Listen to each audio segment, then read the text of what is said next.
Hi guys, আমাৰ ছাগলীজনীৰ গুণৰ কথা ক'ব ওলাইছোঁ। তাই ৰাতিপুৱা হ'লে চাহ খায়, একাপ গাখীৰ চাহ। তাৰপিছত তাই ৰুটি খাব এখন, ব্ৰেড খাব 3খন।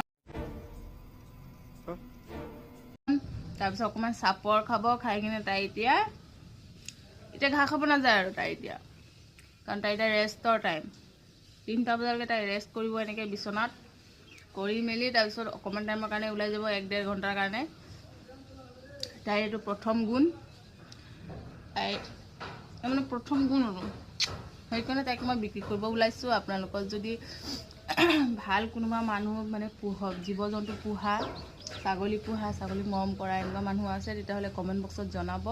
মই তাক বিক্ৰী কৰিম, ভাল মানুহৰ হাতত গোটাম, যাতে মই কেতিয়াবা চাবলৈ মন গ'লে চাবলৈ যাব পাৰোঁ। তাৰপিছত দামটো সেইটোৱে, কম নহয় দাম, যিমানটো কৈছোঁ মানে 90 লাখ। यकीन नहीं हो रहा मुझे भी पहली बार है ना। ए चुप रहे।